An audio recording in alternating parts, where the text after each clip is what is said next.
सदर ट्रंप इस rescue mission को तारीख साज करार दे रहे हैं, जबकि ईरान 2 C-130 तैयारे गिराने का दावा कर रहा है। क्या यह मिशन वाकई एक अस्करी कामयाबी है या एक महंगी नाकामी इसको कहा जा सकता है? बिस्मिल्लाहिर्रहमानिर्रहीम। एक बदनामी तो जरूर कहा जा सकता है, नाकामी तो नहीं, लेकिन मेरे ख्याल में बदनामी बहुत ज्यादा हुई है। देखिए, अभी तक उनके जहाज जो गिरने की तादाद है वो 24 हो चुकी है, जिसके अंदर केसी 135 रिफ्यूलर्स हैं, जिसके अंदर C3 उनका एक जहाज जो कि खुफिया मालूमात के लिए होता है, एवैक्स भी कहा जाता है, और इसी तरीके से उनके F-15, F-18 और इसी तरीके से F-35 जहाज इसमें शामिल हैं। 2 ब्लैक हॉक हेलीकॉप्टर्स भी इसमें शामिल हैं और 2 C-130 शामिल हैं जो कि रिकॉनेसेंस मिशन के लिए वहां मौजूद थे। अब जो देखने वाली बात है वो बड़ी इंटरेस्टिंग है, और वो ये है कि अमेरिका एक तरफ धमकी लगा रहा है, दूसरी तरफ सदर ट्रंप ये भी इकरार करते हुए नजर आ रहे हैं कि उनके जो फैसले थे वो काफी तिफलाना थे। उसकी वजह यह है कि कुर्दों को असला उन्होंने दे दिया, लेकिन खुद उनका यह मानना है कि वो कुर्दों ने असला सिर्फ अपने पास रख लिया, लेकिन अमली कोई किरदार अदा नहीं किया। दूसरी जानिब तो हम ये भी देख रहे हैं कि जो उन्होंने धमकी दी है और मंगल के लिए दिन ये कहा है कि जी मैं तो पत्थर के जमाने में ले जाऊंगा, क्या कर लेंगे? पत्थर के जमाने में तो हिरोशिमा नागासाकी को लेके गए थे। आज दुनिया में जापान की मसनूआत और जापान की टेक्नोलॉजी अपना मलका रखती है और अपना एक नाम रखती है। फिर उन्होंने पत्थर के जमाने में पाकिस्तान को पहुंचाने की भी धमकी दी थी, आपको याद है। आज वही पाकिस्तान अल्हम्दुलिल्लाह अमेरिका उससे मिन्नत समाजत कर रहा है कि किसी तरह से कोई फेस सेविंग का बंदोबस्त कर दे ताकि यहां से उनकी जान की खलासी हो सके। तीसरी जानिब जो है वो ये भी कह रहे थे कि जी पाकिस्तान और अमेरिका का तो कोई मुकाबला, पाकिस्तान और भारत का तो कोई मुकाबला नहीं है, ये तो सदियों से लड़ते आ रहे हैं। उसके बाद उनको नजर आया कि पाकिस्तान तो भारत का जो है वो बाप निकला अल्हम्दुलिल्लाह। अब जो उन्होंने जितने भी अंदाजे थे वो तो गलत लगाए। अब ईरान क्या कह रहा है? ईरान ये कह रहा है कि हम एक तवील जंग के लिए तैयार हैं, हम बूट्स ऑन ग्राउंड के लिए तैयार हैं। देखिए, इसमें जो सबसे वो ये है कि अमेरिका के अंदर एक अस्करी बगावत ने जन्म लिया है, और मैं ये सोच समझ के कह रहा हूं। उसकी सबसे बड़ी वजह यह है कि 13 जर्नैलों को समेत जंग के दौरान आर्मी चीफ को फायर कर देना, और इसी तरह से जो ट्रेनिंग और उनके ट्रांसफॉर्मेशन के जनरल हैं उनको फायर करना, और चैपलन कमांड के जनरल को फारिग कर देना, और दीगर को दरमियान में फारिग करना। ये किस चीज की गम्माजी करता है? इसका मतलब है कि अमेरिका के अंदर बहुत सारे इश्यूज जन्म ले रहे हैं, और जनरल जो उनके रैंडी जॉर्ज थे, जनरल रैंडी जॉर्ज जो थे वो उनके बूट्स ऑन ग्राउंड के हामी नहीं थे। इसका मतलब तो वाज़े नजर आ रहा है कि जो अब जनरल क्रिस लानेव आए हैं वो अमेरिका के सदर के पहले भी बड़े मंजूर नजर रहे, क्योंकि जब वो 8th आर्मी को कमांड कर रहे थे कोरिया के अंदर, साउथ कोरिया के अंदर, और उसके बाद 82nd एयरबोर्न डिवीजन को भी उन्होंने कुछ अर्सा कमांड किया।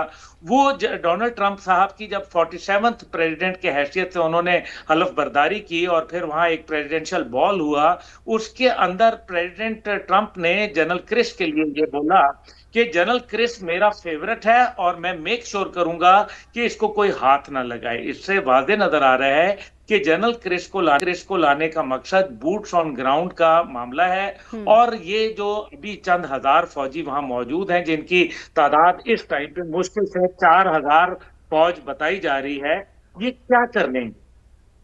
तो इसलिए ये ज्यादा कुछ कर नहीं सकते। मकसद यहाँ ये है कि बूट्स ऑन ग्राउंड का इनका जो शौक है, अगर ये पूरा करना चाहते हैं तो कर लें, लेकिन ईरान ने कुछ अरसे से ये तैयारी कर रखी है। देखिए, इसके अंदर लैंड माइन्स मिलती हैं, इसके अंदर ऑब्स्टिकल्स मिलते हैं, इसके अंदर अमेरिका के जो नाकामी इस टाइम पे सामने देखने में आ रही है, टू मच इन्हिसार आर्टिफिशियल इंटेलिजेंस का करना। और ये इसी वजह से अमेरिका के अंदर ये बात मशहूर हो रही है कि आर्टिफिशियल इंटेलिजेंस के हवाले से ये अमेरिका की पहली जंग है, और जाहिर है किसी मुल्क की जब पहली जंग कोई होती है तो उसके अंदर बहुत सारे टेक्निकल मसाइल आते हैं।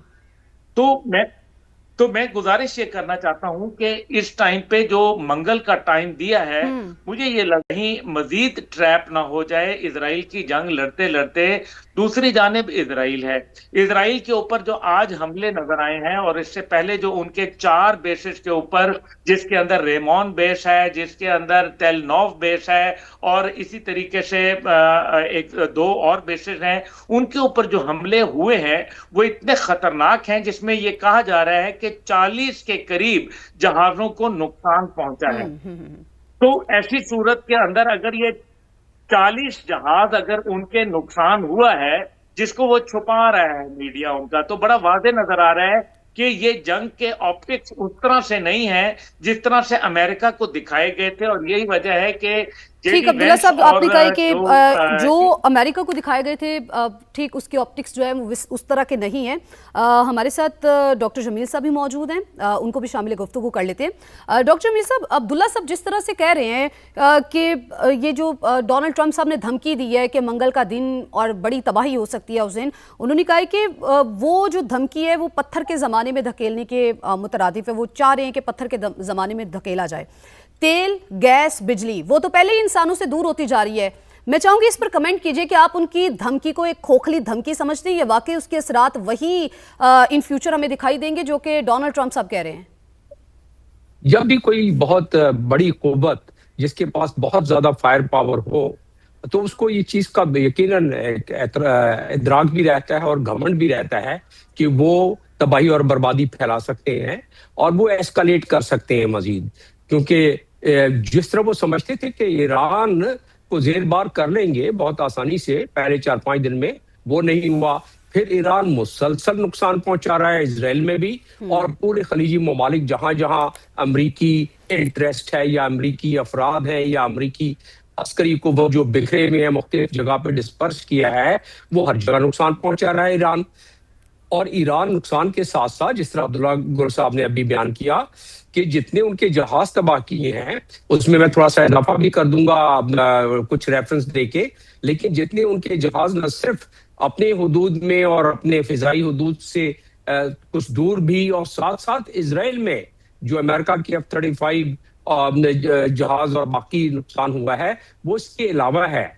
उसके बाद आहिस्ता आहिस्ता तो मंजरनामे पर आ जाएगा। लेकिन अभी आप गुफ्तगू कर रही थी कि जिस तरह रेस्क्यू ऑपरेशन गया और रेस्क्यू ऑपरेशन होते होते वो जहाज ही नाकारा हो गए, फिर दोबारा जहाज भेजे गए और उसके बाद अपने ही जहाजों को बम्बार्डमेंट करके तबाह किया गया कि उसकी रिवर्स इंजीनियरिंग कहीं ईरान या चाइना उसकी रिवर्स इंजीनियरिंग न कर ले, तो उसको तबाह किया गया। बहरहाल रेस्क्यू ऑपरेशन, जिस तरह के डोनाल्ड ट्रंप खुद अपने बयान में और ट्वीट में कहते हैं कि उन्होंने दोनों जो थे, एक उनका वेपन ऑफिसर और दूसरा पायलट, दोनों को उन्होंने रेस्क्यू कर लिया है। शायद ये सही फरमा रहे होंगे, लेकिन ईरान ने ये साबित कर दिया कि वो दावा जिसके तहत कहा गया था कि उनकी नेवी भी तबाह हो गई है, उनका एयरफोर्स भी तबाह हो गया है, उनकी लड़ने की और कैपेसिटी सलाहियत वो खत्म हो गई है, 95% वो उनकी सलाहियत खत्म हो गई है, तो ऐसा तो कुछ नहीं हुआ। दुनिया भी देख रही है, उनकी अपनी कौम भी देख रही है। आपने देखा कि उनकी कौम किस तरह बाहर निकली, आपने देखा कि जिस तरीके से वो अपने जर्नैलों को, जिस तरह भी अब्दुल्ला गुल साहब कह रहे थे, जर्नैलों को जिस तरह वो चेंज कर रहे हैं हालत जंग में, ऐसा होता नहीं है। फिर उसको छोड़े, आज की खबर ये भी है और मैं समझता हूं कि कल तक ये बिल्कुल मंजर आम पर आ जाएगी कि वो अपने कैबिनेट में भी चेंज कर रहे हैं कि ये चीजें वो होती हैं जब आदमी अपनी सामने अहदाफ को हासिल नहीं कर पाता है और अहदाफ से हटके अपने नुकसानात उठाता है, तो ऐसी सूरत में ऐसे ममालिक, ऐसी अस्करी कुव्वतें वो फिर इस किस्म की भौचाली किस्म की फिर वो फैसले करते हैं। ठीक है, मतलब आपकी नजर में भौचाली किस्म के इस तरह के फैसले उस वक्त किए जाते हैं जब किसी को कुछ समझ नहीं आ रही होती